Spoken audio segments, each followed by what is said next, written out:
I never meant to pry. That's what I told myself as I knelt there on the hardwood floor of our cozy suburban home in Denver, staring at the mess I'd made. The ficus tree, Michael's prized possession, the one he'd babied for years longer than we'd been married, lay toppled on its side, roots exposed like raw nerves. I'd only wanted to move it closer to the window for better light, figuring it'd thrive there while he was away on another one of his business trips. But the pot was heavier than expected, stubbornly rooted to the spot. One yank too hard, and crash, it shattered into sharp ceramic shards, soil spilling everywhere like dark confetti. My heart hammered in my chest, a mix of guilt and panic. "Michael's gonna lose it," I whispered to the empty room, the silence mocking me back. As I scooped up the dirt, my fingers brushed something unnatural buried deep in the base, a sealed plastic bag, taped tight and dusty. I froze, breath catching. What the hell was this? Curiosity gnawed at me like an itch I couldn't ignore. I set the bag aside at first, focusing on salvaging the plant, propping it in a bucket of water and sweeping up the debris. But once the living room was back to some semblance of order, I couldn't resist. Sitting on the couch, I peeled away the tape with trembling hands. Inside was a thick white envelope. I slid it open, and my world tilted. Stacks of crisp $100 bills, bundled neatly, thousands, maybe tens of thousands. Real money, not some prank. Tucked behind the cash was a faded photograph, edges worn from handling. I flipped it over, and my stomach dropped. There was Michael, younger, maybe mid-20s, with shorter hair and a carefree grin. But he wasn't alone. A woman with wavy auburn hair stood beside him, and a little girl clutched his hand. They looked like a family, happy, unbreakable. Who were they? Why hide this in a plant he guarded like a treasure? The house felt suffocating now, the quiet amplifying my racing thoughts. I paced the room, envelope in hand, the photo burning a hole in my palm. Michael had always been private, the kind of guy who kept his past locked away, saying it was water under the bridge. We'd been married 8 years, built a life in this quiet neighborhood, barbecues with friends, weekend hikes in the Rockies. He was a software engineer, always jetting off for conferences, or so he claimed. But this screamed secrets. Betrayal. I slipped the photo back and hid the envelope in my nightstand drawer. But sleep evaded me that night.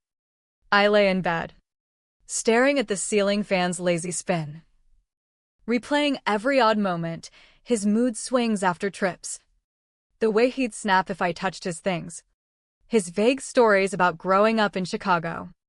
The girl's eyes in the photo, they mirrored Michael's. That same mischievous spark. Was she his? The thought twisted like a knife, stirring a quiet rage I'd never felt before. By morning, the hurt had festered into determination. I couldn't just sit on this. I rummaged through his closet, telling myself it was for answers. Not revenge, not yet. In the back, behind neatly folded sweaters, I found a loose panel. Prying it open revealed a small key, plain and worn, like it had unlocked doors countless times. My pulse quickened. What did it open? I scoured the house, drawers, cabinets, the garage. There, behind stacks of old camping gear, sat a weathered metal trunk. The key fit perfectly. Click. Inside, a fireproof lockbox. Another turn of the key, and it opened to a Pandora's box of lies. 3 passports, one with Michael's real name, 2 fakes under aliases like Jason Hale, legal papers in foreign languages, bank transfers, a birth certificate, and a marriage license. Michael wed to Rebecca Lawson, dated a decade ago. Tucked in was a folded note, "You promised you'd return. She's waiting." The wedding bands gleamed mockingly, Inscribed with RLM, eternity wasn't enough. I sank to the garage floor, the cold concrete seeping through my jeans. Michael had a whole other life, a wife. Possibly a daughter, abandoned like yesterday's news. The money? Probably hush funds or escape cash. The passports? Tools for vanishing. My mind raced to the worst, fraud. Affairs. Maybe worse. The betrayal burned. A slow simmer turning to boil. How many times had he lied straight to my face? Kissing me goodbye before boarding flights to God knows where? I gathered everything. Photographed it on my phone for proof, just in case.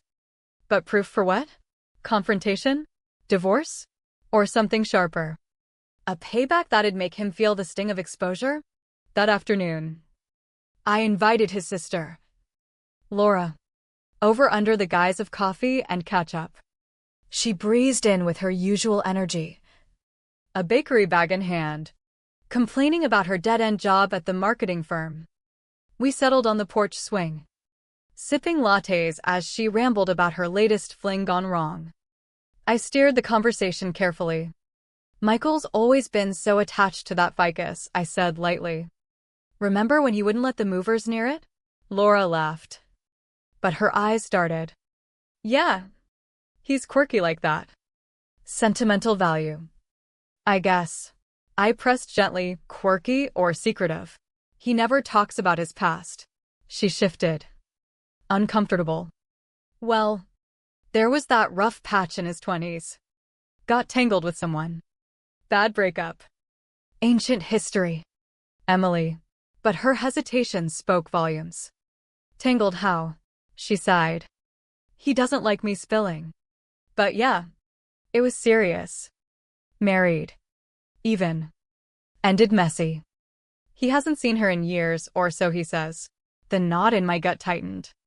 Laura knew fragments, but enough to confirm Michael had buried a family. And the silence was his shield. After she left, the pieces clicked louder. Rebecca, the woman in the photo. The child, Sophie. Maybe his trips weren't business, they were escapes to them. The hurt morphed into a cold resolve. I wouldn't just confront him, I'd dismantle his facade. Make him pay for the years of deception. That evening, I logged into his old laptop, password 2015 Focus, a nod to our wedding year and his damn plant. Emails confirmed it, flights to Chicago. Not the Seattle conferences he'd claimed. Map history showed repeated visits to a suburban address near a school. A protected file labeled RL Rebecca Lawson? I couldn't crack it. But it didn't matter. The lies stacked like evidence in a courtroom. I felt the weight of my own naivety. The years I'd ignored red flags for the sake of trust. No more. I'd turn his secrets into his undoing. The neighbor, Mrs. Thompson, provided the next thread. I spotted her tending her garden across the street, her eagle eyes missing nothing in our quiet cul-de-sac. I wandered over, feigning small talk. Michael's away again, I said. She nodded knowingly. He always jets off when things get too still around here. Her words chilled me. What do you mean? She leaned on her rake. I've been here forever, dear. Saw the cops come by years back, asking about him and some woman from his past. Looked serious, fraud or something. Never followed up. But it stuck. My blood ran cold. Police? Did you see anyone else? She hesitated. Once. Early morning. A woman in his car. Distraught. Before you moved in. No kid. But she looked broken. I thanked her. Mind reeling. Michael's messy past involved law enforcement. The betrayal deepened. He'd risked everything, including me, to keep it buried. With 2 days left before his return, I plotted. No rash moves. This revenge would be calculated. Like poison seeping slow. I contacted a divorce lawyer discreetly. Emailed photos of the documents as leverage. Researched the Chicago address. It tied to Rebecca Lawson. Public records showing a daughter. Sophie. Age 12. Michael's child. The confirmation hit like a gut punch, but fueled the fire. I'd expose him, not just to me, but to everyone. His job. His family. The authorities if those passports screamed identity fraud. The silence he'd enforced? I'd shatter it. But doubt crept in. What price would I pay? My own heart, already fractured, might never mend. He arrived home midday, whistling as he dragged his suitcase in. Emily?